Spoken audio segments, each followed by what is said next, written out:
Hey everyone, now it is 4:15 in the morning, so if my voice sounds a bit off. That's why. Kind of a mixture of my sleepy versus being fully aware voice. But I am actually going to do a full review, maybe not every single detail due to the nature of the subject, but I just want to give some initial thoughts, just some initial thoughts. So again, this isn't my full review that will be coming probably in the upcoming week. Of course, the haves and have-nots returns will be priority starting Tuesday unless a trailer finally drops. But I don't know if you've been tuning in, but they have the Surviving R. Kelly um, docu series. Look, I know it's like a 3 night event, okay, and on Lifetime, and I did watch episode one and part of two. I haven't watched both all the way through. I've watched one and part of two, and this is some dark shit. I mean, just to be frank with you, I think the part that had me cringing was when that one girl, and again, this is like a rough review. This isn't like me knowing all the names and stuff yet. But the one girl said, R. Kelly, he's a fun dude, but Robert is the devil. I'm like, damn. I mean, I was born in 1991, so a lot of the events obviously occurred when I was a child. I think, if I'm not mistaken, songs like, what really had me during night two was finding out and realizing that songs that I've loved, that I've sung in like karaoke's and whatnot, and just hanging out with friends like Ignition, Step in the Name of Love, those songs came out during the trials where he, pissed on that little girl. And I'm just like, damn. Hiding in plains. I mean, it's hard to put into words. I mean, if you know Kev on stage, and I mean, you ought to know Kev on stage by now. On his YouTube and social media, he did like a 44-minute video going over his thoughts on the R. Kelly thing. He put into words what I'm actually trying to articulate now, and I barely got my thoughts together because there's so much stuff in those episodes that come on so far. It's one of those things where he was saying, like, he takes everybody, we take responsibility for the fact that we let this go on, supporting him, listening to the music and whatnot. And, well, he gave us, Ignition and whatnot. So what about the little girls? I feel indifferent towards that. It's pretty much hard for me to even try to say how I feel on that, belief. Now, I don't want it to come across as like, how in the world, I know people will probably say, Jeremy, how in the world can you support somebody like that? I mean, here's my thing. I mean, I believe I can fly. Free. What was it? If I'm not mistaken, and I knew this for years, cause I studied up on Michael Jackson since I was a kid. R. Kelly wrote if I'm not mistaken, because Michael Jackson reached a world record for this. The first song to debut on the billboards at number one, "You Are Not Alone," was written by R. Kelly. And I remember they tried to put you are not ruining that song for me. Surviving R. Kelly, you're not doing that. I tell you that right now. And it really goes back to the whole like Bill Cosby.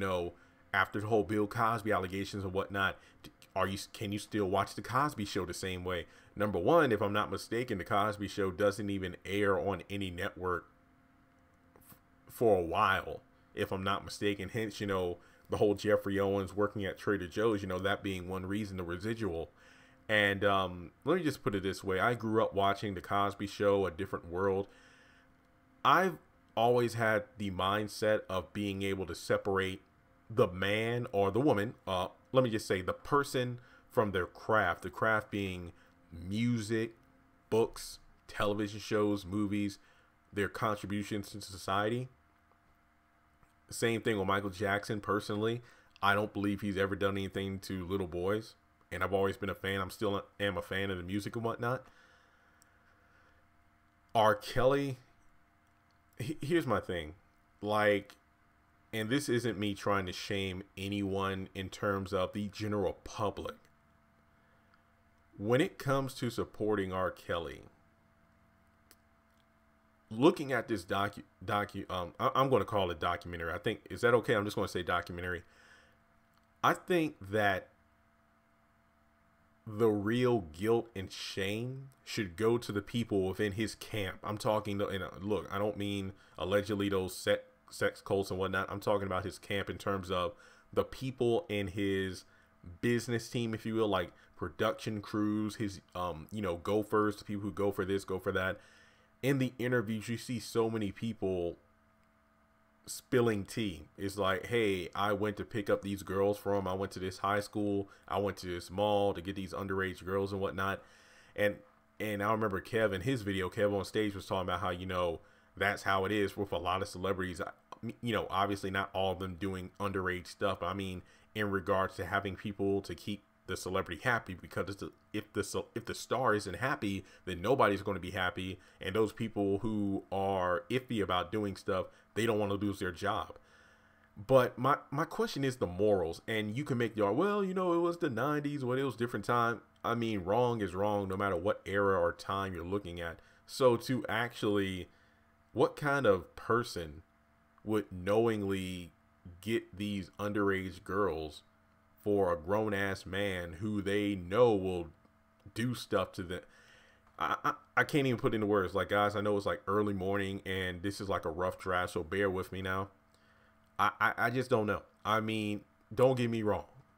During the part 2, when they were playing, I'm not gonna lie, I was bobbing my head to some of the music, like, when they were playing Ignition, Step in the Name of Love, I was bobbing my head. But then I had that when I found out the songs were released while he was on trial for the peeing on the girl thing. I'm like, damn. And he was literally hiding in plain sight, the Pied Piper of music.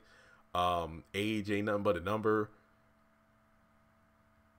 Hell of a marketing scam, pretty much. It's like, can you imagine him having hit songs on the radio that just came out and he's on trial and people are like, free R. Kelly? And I'll tell you what, that episode of the Boondocks, the trial of R. Kelly, I believe that's what it was called, one of the best episodes of the show. What was his name when Huey was telling everybody to not treat him like Nelson Mandela or whatever? Not every black celebrity that goes to court is Nelson Mandela. Get this man some therapy and whatnot. Introduce him to some grown-ass women, but don't treat him like a martyr. And I'm like, yeah, man, he's right. And I'm not going to say here, oh, well, because he's R. Kelly, I'm going to forgive him. No, there's some nasty shit. That's inexcusable. And look, just because I'm telling that some of the blame needs to go to the people in his inner circle, this doesn't take away from R. Kelly being a monster doing that kind of stuff.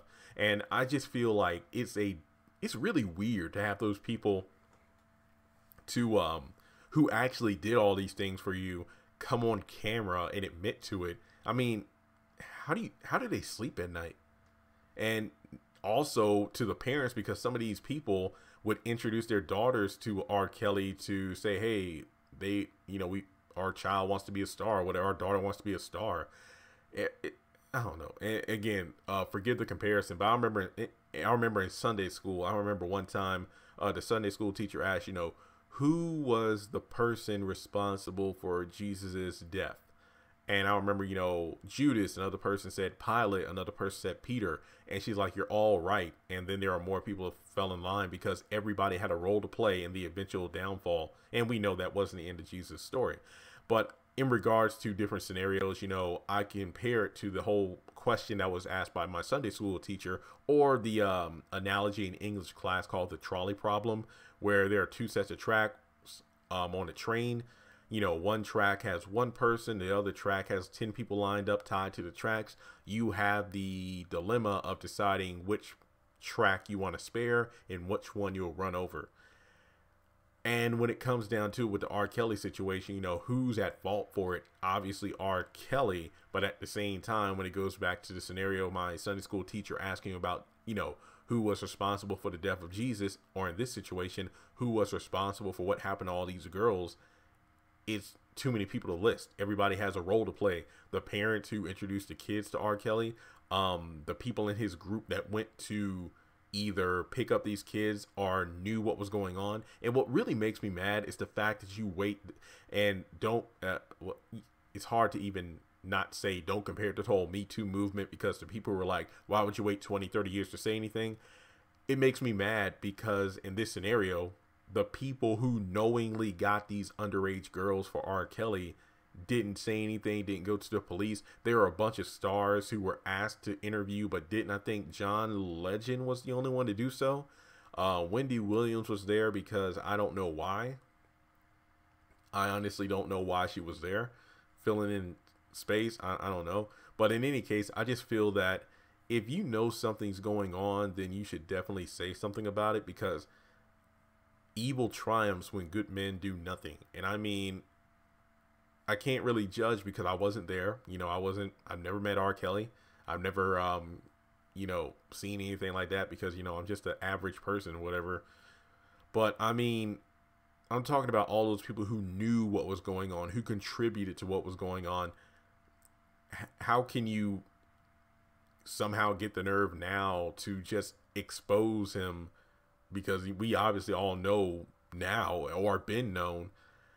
Now you want to get in front of a camera and say something. Now you want to get in front of the camera and tell all the gritty details. Why didn't you do that before? Why did nobody try to stop him? So all I got to say is, surviving R. Kelly. Sir, there are just so many other names that should be in the title for that. All those people who played a role in it. So I think there's one more night left, and I still need to finish night 2. And again, these are just my raw thoughts. You know, after I watch all 3 episodes, I'll probably, you know, compile everything together in some notes. I'll do a full review, maybe a live stream. But yeah, let me know your thoughts in the comment section below on this. I mean, there was some cringe-worthy stuff in here, I'll tell you that right now. But yeah, have you been watching the series? Do you plan to watch it? Do you have any questions? Any other topics, movies, music, whatever you want me to review? Feel free to do so. But you know, I ain't gonna lie. You know, I still love the music, but at the same time, it's like, I don't know. I don't know if I should feel guilty for listening sometimes. Like, I'm not blasting the music, obviously, but whenever it's on a playlist and it pops up, like, you know, your body's calling and whatnot. True, I definitely do cringe a bit because now I'm a sucker for documentaries like Mr. Dynamite, the story of James Brown, Bad 25 from Michael Jackson, Purple Rain, if you want to technically call that a Prince biography, if you will. I just love documentaries where you learn about the artist, you learn their inspiration behind the songs and whatnot, and it really makes you appreciate the songs even more. I feel the opposite for R. Kelly on some of these tracks because you now know who they were written about, and it's just like, damn, that's effed up. So there are some songs I definitely can't listen to, but there's still a couple that make me bop, and it will be very interesting to see if R. Kelly is going to be played at any of the family, relative, or just black cookouts during the upcoming summer of 2019. Congratulations on making it to the end of this video. If you like what you saw, be sure to hit that thumbs up button as well as leaving your thoughts in the comment section below so we can keep the conversation going. On the left hand side of the screen, you should see a picture of Jeffrey Harrington. You can click on him in order to subscribe, but also hit the bell notification icon. That way you don't miss out on any new content. Also, you should see some videos appearing on the screen as well that I'm pretty sure you'll enjoy if you enjoyed the one you just saw. But also, be sure to follow me on social media such as Facebook, Instagram, and Twitter. Links to all my social media will be in the description below. And in order to help this channel hit 100,000 subscribers, I'm going to need your help. So make sure to share this video as well as the channel around with all of your friends on your own social media. But once again, thanks so much for tuning in, and I'll catch you all in the next video.